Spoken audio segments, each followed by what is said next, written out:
नमस्ते, आदाब। मेरे साथ मोहम्मद हुसैन सुरत वाला साहब हैं। मोहम्मद साहब, ये जरा सबसे पहली बात कि दो खबरें बड़ी आई। एक खबर तो ये आई कि ट्रम्प साहब ने खुद ही कहा कि अब वो बहुत उनके हिसाब से किसी दिन भी ये साइन हो सकता है पीस एग्रीमेंट, और उसको साइन करने के लिए वो अमेरिका खुद जाएंगे। और उन्होंने ये उनकी जो आदत है, लेकिन उनका वही है कि उनकी किस बात पे विश्वास करें, किस पे ना करें। दूसरी बात ये जो आई अमेरिका के हवाले से कि इजराइल और लेबनान के बीच में सीज फायर हो गया है। इसको दो तरह से देखा जा सकता है। एक तो मुझे मुझे अजीब सा लगता है कि ये खबर तो इजराइल और लेबनान की तरफ से आनी चाहिए थी, उसकी जगह वो अमेरिका की तरफ से आई है। खैर, दूसरा मुझे ये लगता है कि अब जो जो मामला पहले यूएसए इजराइल वर्सेस ईरान था, उसमें कहीं ना कहीं लेबनान भी आ गया, एक पार्टी हो गया। तो ये पूरा मामला क्या है, जरा इसको एक बार समझा दीजिए, फिर मैं कुछ और चीजें पूछूंगा।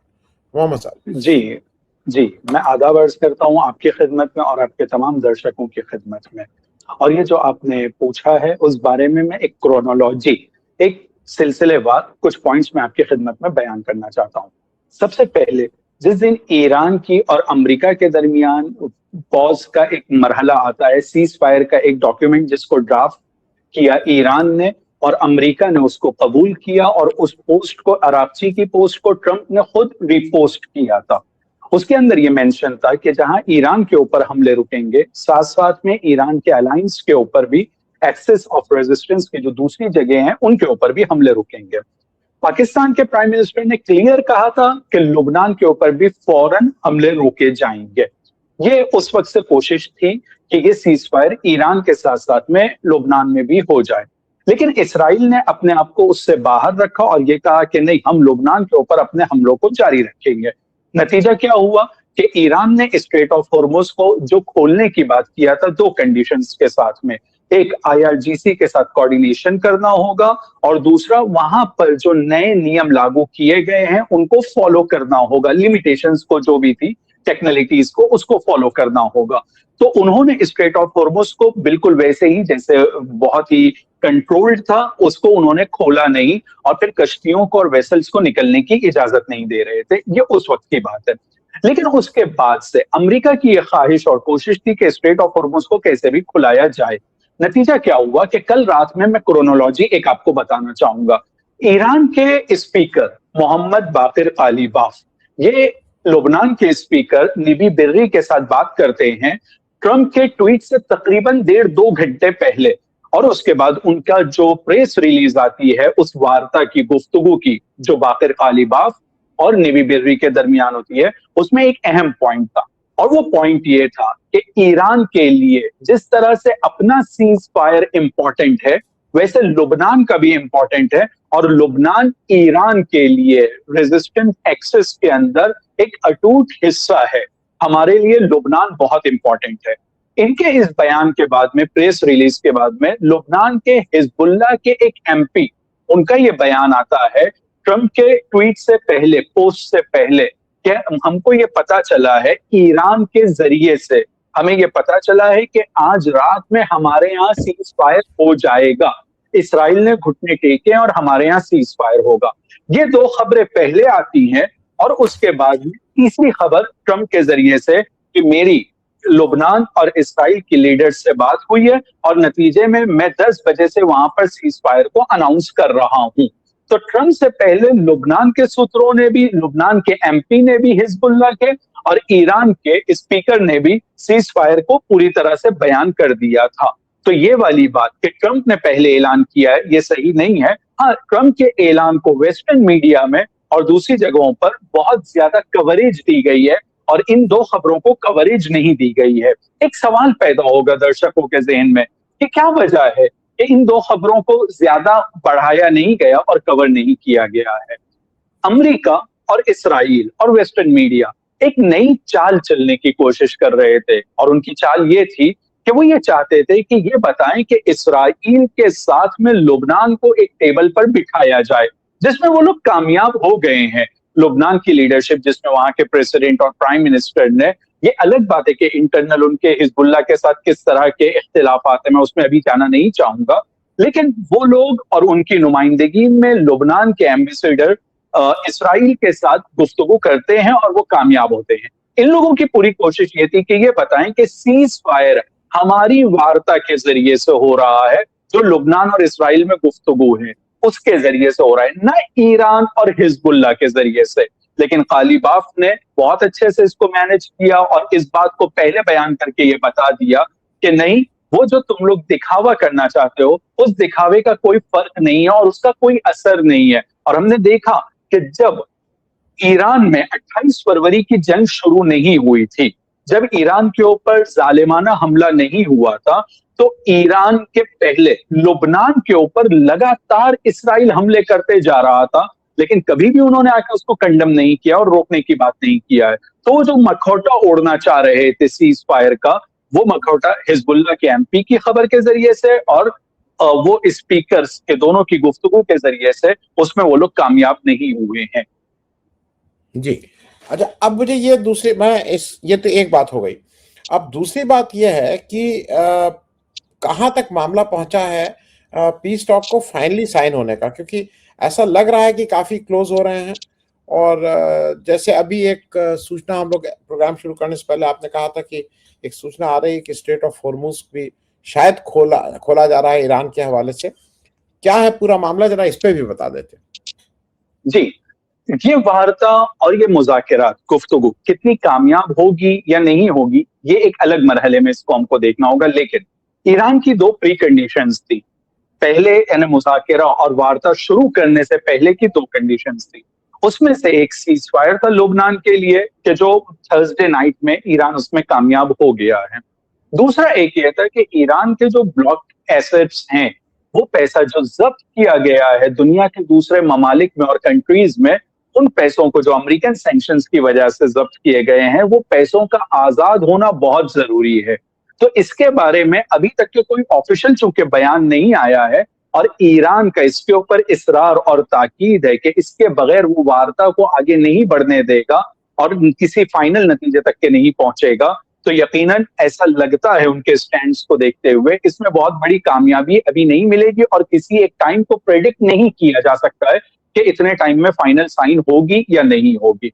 रही बात यह कि जिस खबर की तरफ अभी हम लोगों में गुफ्तगू हो रही थी, अब्बास अरागची जो ईरान के फॉरेन मिनिस्टर हैं, उन्होंने थोड़ी देर पहले ट्वीट किया है, जिस ट्वीट के अंदर उन्होंने ये मेंशन किया है कि चूंकि अब लुबनान के अंदर सीज फायर शुरू हो चुका है, तो उसके बाद में स्ट्रेट ऑफ हॉर्मुज को हम अपनी कंडीशंस के ऊपर खोल रहे हैं।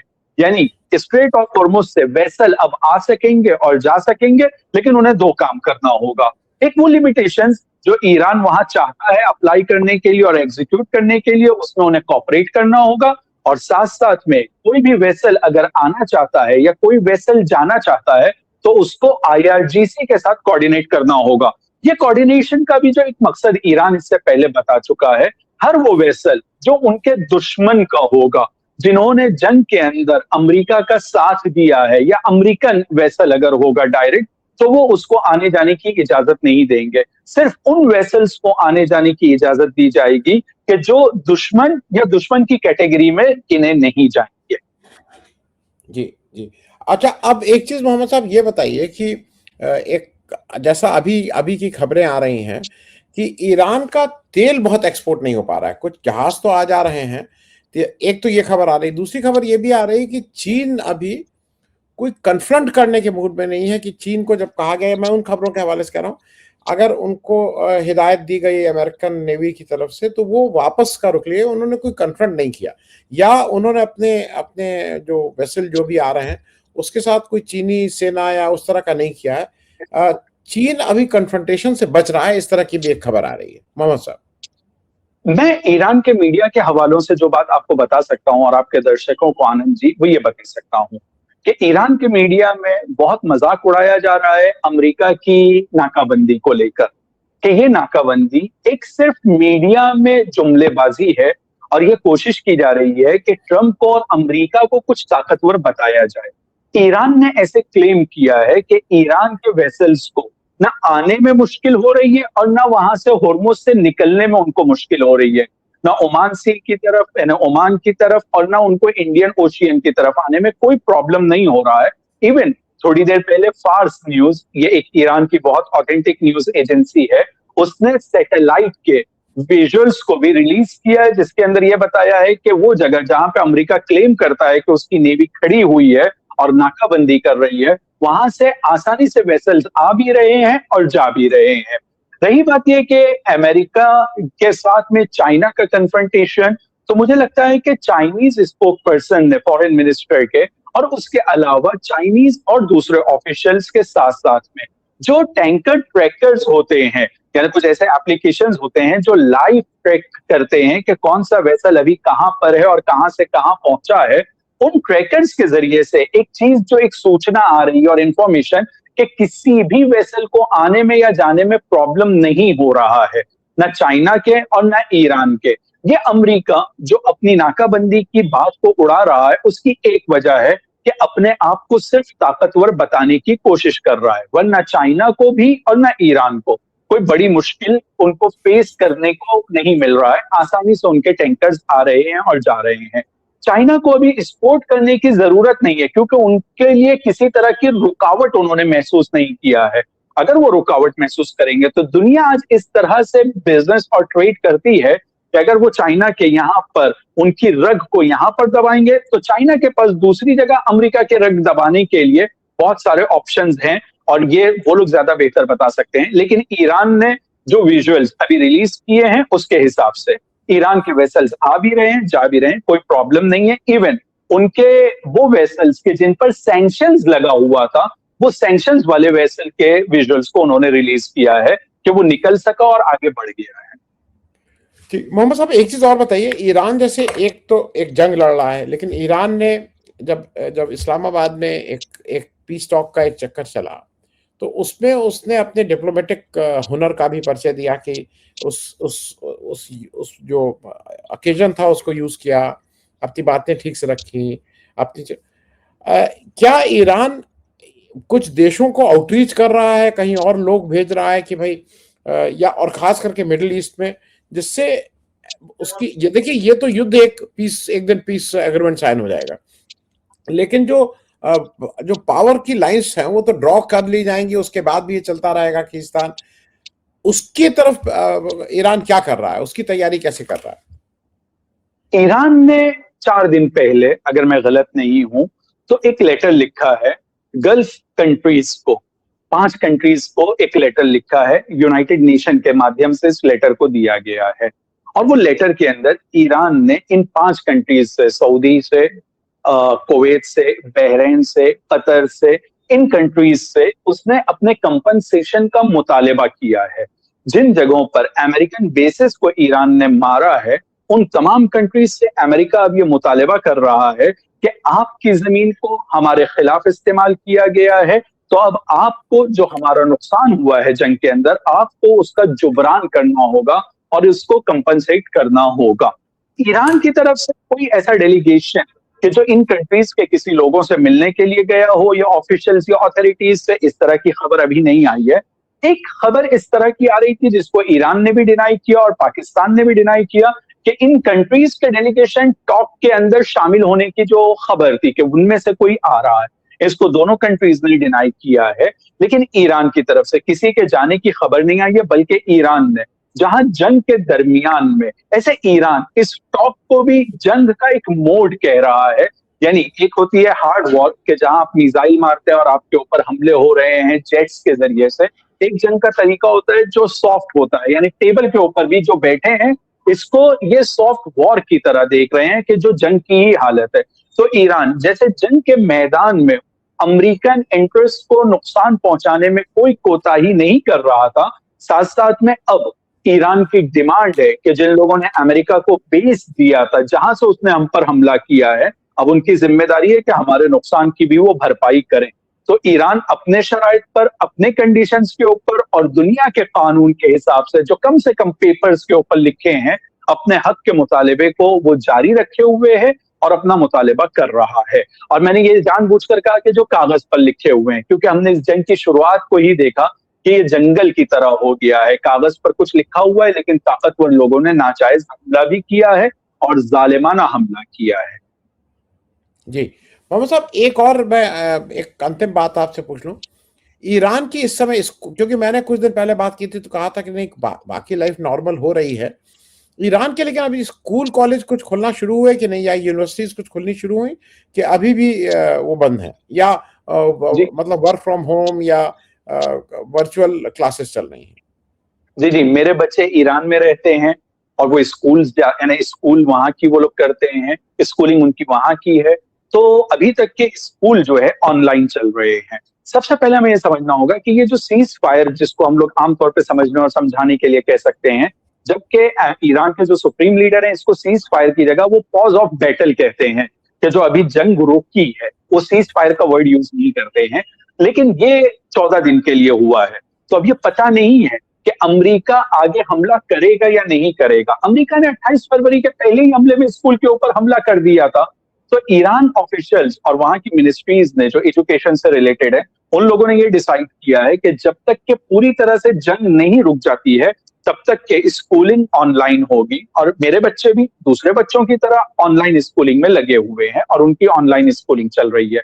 रही बात के गवर्नमेंट के इदारे और ऑफिस, बैंक वगैरह, ये ऑफिस और बैंक वगैरह वहां खुल चुके हैं, मॉल्स खुले हुए थे, यानी ईरान के अंदर एक नॉर्मल लाइफ पहले से थी और वो लाइफ कंटिन्यू हो रही है। इदारों के अंदर, ऑफिसेस के अंदर, सरकारी ऑफिसेस के अंदर टाइम को कुछ कम किया गया था, उसको अब रेगुलर कर दिया गया है और नॉर्मल वहां पर हालात चल रहे हैं।